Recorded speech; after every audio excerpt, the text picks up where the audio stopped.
என்னோட அப்பாச்சி 180ல பார்த்தீங்கன்னா, ரொம்ப ரஸ்ட் ஆயிடுச்சு சைலன்சர். ஸோ, இதுக்கு ஒரு சைலன்சர் போட்டு அடிக்கலாம் அப்படின்ட்டு நான் பார்த்தேன். அது நான் ஹீரோ பிராண்டில வாங்கியிருக்கேன்.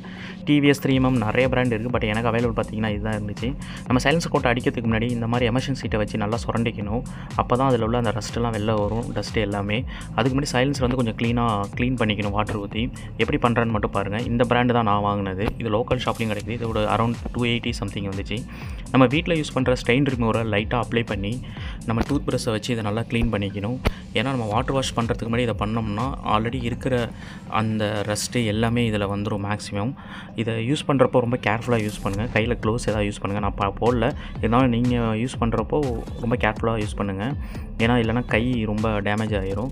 அப்படி ரொம்ப ஸ்டெயின் ரிமூவர்லாம் வேணாம்னா நீங்கள் நார்மலாக நல்லா வாட்டர் வாஷ் பண்ணிவிட்டு கூட நீங்கள் பண்ணலாம். நான் கொஞ்சம் ப்ராப்பராக பண்ணணுமேங்கிறதுக்காக இதெல்லாம் யூஸ் பண்ணிவிட்டு பண்ணுறேன். இந்த மாதிரி நம்ம டூத் ப்ரஷ்ஷை வச்சு நல்லா உங்களுக்கு க்ளீன் பண்ணிவிட்டு அதுக்கப்புறம் பார்த்திங்கன்னா நம்ம வாட்டர் ஊற்றி இதை வாஷ் பண்ணணும்.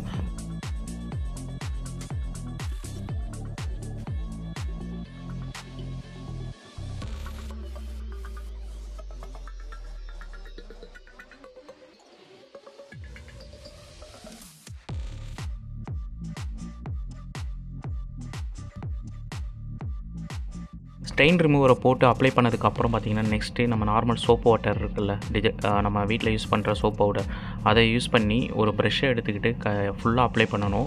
இப்போ அந்த ஸ்டெயின் ரிமூவர் எல்லாம் பார்த்திங்கன்னா அப்படியே அந்த ஆல்ரெடி இருக்கிற அந்த ரஸ்ட்டு எல்லாமே பார்த்திங்கன்னா வெளில வர ஆரம்பிச்சிடும். உங்களோட சைலன்சர் கலரே பார்த்திங்கன்னா ரொம்ப சேஞ்ச் ஆக ஆரம்பிச்சிடும். நான் ஒரு 2 டேஸ்க்கு முன்னாடி தான் வாட்டர் வாஷ் பண்ணேன். அதனால தான் நான் வாட்டர் வாஷ் பண்ணலை. ஸோ அதுக்கே எனக்கு இவ்வளோ டஸ்ட் ஆகிடுச்சு. நீங்கள் ஒரு நல்ல கம்ப்ளீட்டாக ஒரு வாட்டர் வாஷ் பண்ணிவிட்டு பண்ணிங்கன்னா இன்னும் ப்ராப்பராகவே இதை பண்ணலாம். உங்களுக்கு இப்படி க்ளீன் பண்ணுறப்ப பார்த்தீங்கன்னா, உங்களுக்கு நம்ம அடிக்கிற பெயிண்ட் வந்து நல்லா அதில் போயிட்டு ஜாயிண்ட் ஆகும். உங்களுக்கு நல்ல ஒரு லுக்கும் இருக்கும். அவ்வளோ சீக்கிரத்தில் உறிஞ்சி வராது. இது ஹீட் ரெசிஸ்டன்ட்ங்கிறதுனால நமக்கு வந்து பெயிண்ட் வந்து பீல் ஆகிற அந்த இஷ்யூ இருக்காது. இது பார்த்திங்கன்னா நிறைய பிராண்டில் கொடுக்குறாங்க. எனக்கு இங்கே ஹீரோ மட்டும்தான் அவைலபிளாக இருந்துச்சு. ஸோ அதனால் வாங்கினேன். டிவிஎஸ் ஆன்லைனில் தான் பார்த்தேன். லோக்கலில் இருக்கிற ஷோரூமில் இல்லைன்ட்டாங்க. ஸோ 3mm இன்னும் நிறைய பிராண்ட் இது பண்ணுறாங்க. ஹீரோங்கிறப்போ கொஞ்சம் ட்ரஸ்டபுளாக இருக்குமே அப்படிங்கிறதுனால தான் வாங்கினேன்.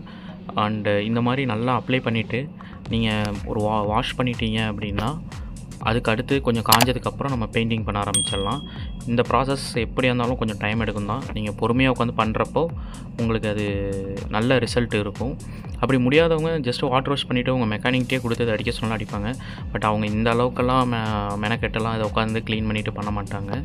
ஸோ நம்ம வண்டிலாம் நம்ம தான் பார்த்தாகணும். நானும் ஃபுல்லாக க்ளீன் பண்ணிவிட்டு நெக்ஸ்ட் இதை வாஷ் பண்ணணும்.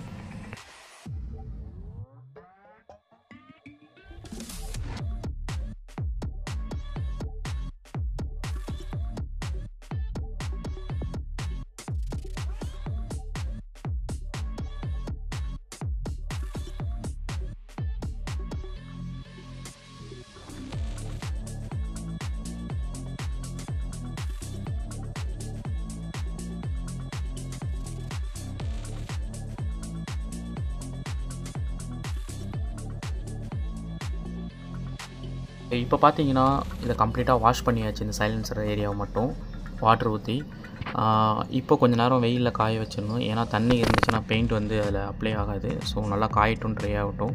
இப்போ ஓரளவுக்கு காஞ்சிருச்சு. காஞ்சதுக்கப்புறம் இப்போ நான் என்ன பண்ணுறேன், சும்மா ஒரு அட்டையை வச்சு எதுக்குன்னா பெயிண்ட் வந்து இன்ஜின்லேயோ இல்லை மற்ற பார்ட்ஸ்லேயோ படாமல் இருக்கிறதுக்கு இந்த மாதிரி ட்ரை பண்ணுறேன். பட் இருந்தாலும் நான் பண்ணுறப்போ லைட்டாக பட்டுடுச்சு தான். இப்போ நம்ம நார்மலாக ஷோரூம்லலாம் பண்ணுறப்ப இதை கழட்டி பண்ணுவாங்க. அப்போ பண்ணுறப்ப இன்னும் ப்ராப்பராக பண்ணலாம். என்கிட்ட இதுக்கான டூல்ஸ் அந்தளவுக்கு இல்லை. அதனால் நான் நார்மலாகவே மேக்ஸிமம் மற்ற பார்ட்லலாம் படாமல் எப்படி பண்ணணுமோ கொஞ்சம் கேர்ஃபுல்லாக பண்ணேன். நீங்களும் பண்ணுறப்போ கொஞ்சம் பார்த்து பண்ணிங்கன்னா நல்ல ரிசல்ட் இருக்கும். இது ஃபுல்லாக அப்ளை பண்ணி முடிக்கிறதுக்கு எப்படியும் ஒரு 10 மினிட்ஸ் மேலே வரும். நீங்கள் ஒரு கோட்டிங் இல்லாமல் மல்டிபிள் கோட்டிங் கொடுங்க. இது ஒரு சைலன்சருக்கு எனஃப் தான் இது. நான் இது சைலன்சர் மட்டும் இல்லாமல் அப்புறம் கொஞ்சம் பாடி பார்ட்ஸ், அதாவது இன்ஜின் பார்ட்ஸ்லேயும் பார்த்திங்கன்னா இந்த பீலாக இருக்கிற இடத்துலையும் கொஞ்சம் அப்ளை பண்ணேன். நல்லாவே இருக்குது.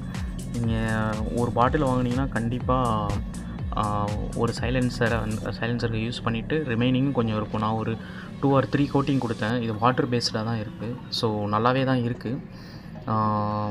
ஆல்மோஸ்ட் நான் வந்து இந்த பெயிண்ட் பண்ணதுக்கப்புறம் நான் கும்பகோணம் டு சென்னை ஒரு லாங் ரைடும் வந்துட்டேன். கிட்டத்தட்ட ஒரு 280 கிலோமீட்டர்ஸ்.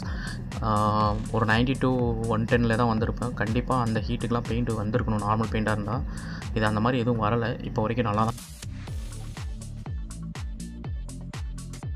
இப்போ 1 or 2 கோட்டிங் கொடுங்க, அப்போ தான் நல்ல ரிசல்ட்ஸ் இருக்கும். நானும் அப்படி தான் கொடுத்தேன்.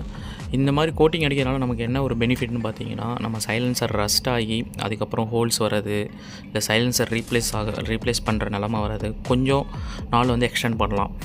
இதை வச்சு கம்ப்ளீட்டாக நம்மளால் அரெஸ்ட் பண்ண முடியாது. பட் ஆனால் ரஸ்ட் ஆகிறதையும் இதையும் கொஞ்சம் அவாய்ட் பண்ணலாம். எனக்குமே ஆல்மோஸ்ட் 13 years ஓல்டு வண்டி தான் இது. ஸோ இந்த சைலன்சர் போட்டு கொஞ்சம் அடித்தோம்னா இன்னும் கொஞ்சம் நாள் அந்த சைலன்சரில் ஹோல்ஸோ இல்லை சைலன்சர் கட் ஆகிறதோ அந்த மாதிரி எதுவும் இல்லாமல் இருக்கும். ஆல்மோஸ்ட் நான் இப்போது ஃபினிஷ் பண்ணிட்டேன்.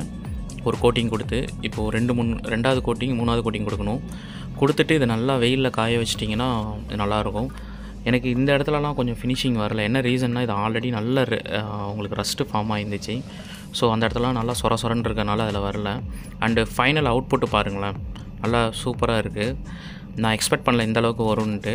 3 கோட்டிங் அடித்ததுக்கப்புறம் அதோட ரிசல்ட்டே வேறு மாதிரி இருக்குது. உங்களுக்கு எதாவது டவுட்ஸ் இருந்ததுன்னா கமெண்ட்ஸ் பண்ணுங்கள். தேங்க்யூ.